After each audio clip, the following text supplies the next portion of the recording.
बिस्मिल्लाहिर्रहमानिर्रहीम। अस्सलामुअलैकुम स्टूडेंट्स। भाई मैट्रिक क्लास है और केमिस्ट्री की बुक है हमारी। चैप्टर नंबर 3 जो है आज इंशाल्लाह ऑर्गेनिक केमिस्ट्री ये कंप्लीट हो जाएगा। इसके क्योंकि न्यूमेरिकल्स तो हैं नहीं, डिटेल क्वेश्चन हैं। लास्ट के 3 क्वेश्चन ही रह गए थे, 6, 7 और 5, 6, 7। थोड़ी नंबरिंग भी गलत हुई है इसमें। 5, 6, 7 बनता है ये क्वेश्चन। और इसमें जो है एक तो ये name the alkanes and alkynes having the following formula, ये जो फार्मूले हैं दिए हुए हैं नीचे 8, इसमें से अल्केन्स और अल्काइंस अलग करने हैं। उसके बाद 5 है define nomenclature and describe the IUPAC nomenclature rules for alkynes. और लास्ट है what do you mean by diversity and magnitude of organic compounds. तो क्वेश्चन नंबर जो 5 बनता है जिसमें ये फार्मूले हैं और ये बताने हैं कि अल्कीन्स और अल्काइंस के कौन कौन से फार्मूले बिलोंग करते हैं। तो सबसे पहले जो अल्कीन्स का अपना फार्मूला है उसको समझना है। अल्कीन्स का जो फार्मूला है CnH2n, ठीक है।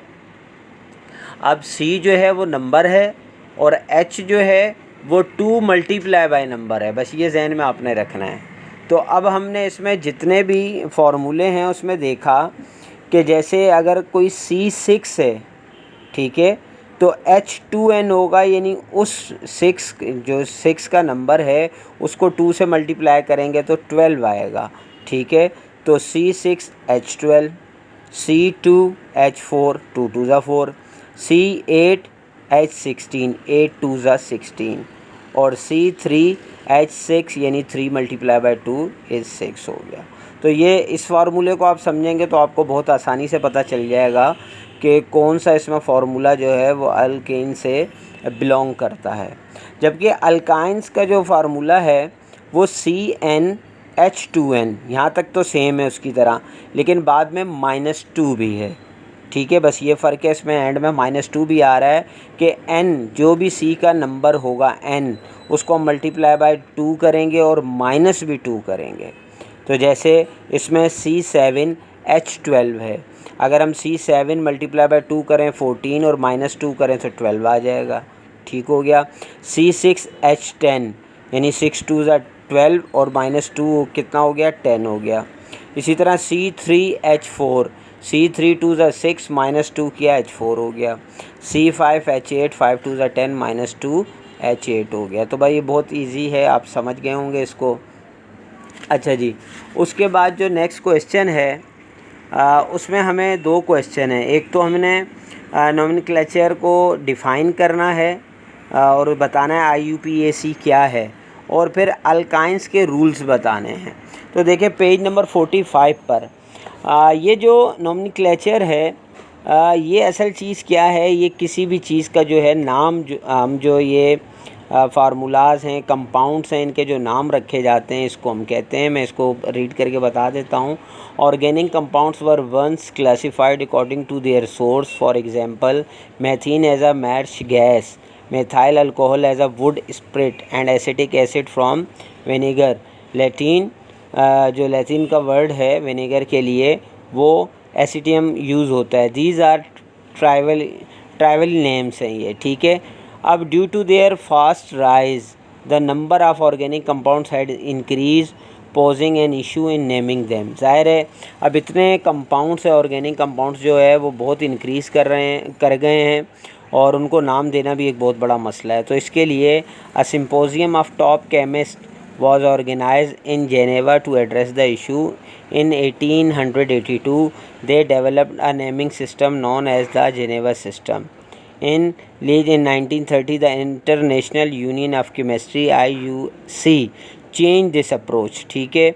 और अभी ये जो पीछे आपको IUPAC दिया है इसका मतलब, यानी मैंने ये लाइन भी आपको लगा कर दिखाई है, the international union of pure and applied chemistry develop the IUC system even more, ठीक है। पहले वाला जो सिस्टम था उसको उन्होंने चेंज किया और उसको और जो है डेवलप किया।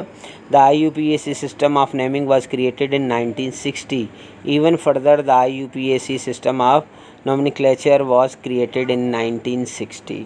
ठीक है, अब ये तो इसके बारे में डेफिनेशन थी, इसके बारे में बताना था। अब वो कह रहे हैं रूल्स फॉर नेमिंग अल्काइंस, वो पेज नंबर 47 पर मौजूद हैं, 7 पॉइंट्स हैं। ठीक है, choose the longest continuous chain of carbon atoms which must include both triple bounded carbon atoms regardless of alkyl radical. The longest chain of carbon atoms is numbered from the end closest to the carbon triple bound. The number of the carbon atom with the lowest value indicates the position of the triple bound. By changing the suffix "-n" of the matching alkane to "-ne", the triple bound in the compounds is indicated.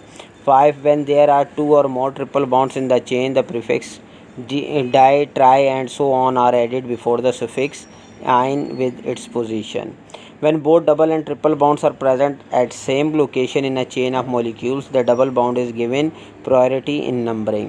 7. When there are both double and triple bonds at various places in a chain, the numbering begins at the end where the double or triple bond is closest. तो ये alkynes का जो है naming rule था। उसके बाद जो हमारे पास लास्ट क्वेश्चन है, what do you mean by diversity and magnitude of organic compound. Page number 38 पर आप देखें तो diversity and magnitude of organic compounds, there are total of 118 elements that are currently known. More than 10 million organic compounds carbon compounds exist. This amount is significantly more than the total number of compounds formed by the other element. The following factor contribute to existence of such a great number of organic compounds. अब जो ये diversity और magnitude of organic compounds हैं, इसमें जो है ये नीचे फैक्टर्स दिए हुए हैं। कितने फैक्टर्स हैं ये भाई? 4 फैक्टर्स हैं। ये जो हैं फैक्टर्स ये ज़रूरी हैं इन चीज़ों के लिए, जैसे कैटिनेशन, ये हम शॉर्ट में पढ़ चुके हैं। The ability of carbon atoms to join with another by covalent bound to create long chains, मतलब रीड करना का कोई नहीं, कैटिनेशन हम पढ़ चुके हैं कि।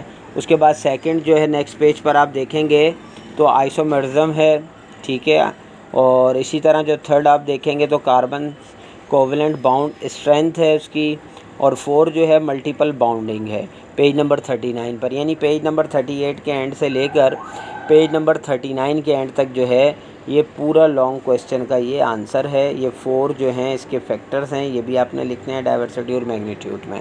तो ये आपका क्वेश्चन का आंसर भी कंप्लीट हो गया और आज ये जो हमारा चैप्टर है ये भी कंप्लीट हो गया है। आई होप कि तमाम चीज़ें आपको समझ आ गई होंगी इस चैप्टर से रिलेटेड। और कोई अगर चीज़ समझ में ना आई हो, कोई चीज़ मिसिंग हो तो भाई कमेंट्स में ज़रूर रब्ता कीजिएगा। इंशाल्लाह नेक्स्ट वीडियो में मिलते हैं, जब तक के लिए इजाज़त दीजिए। अल्लाह हाफ़िज़।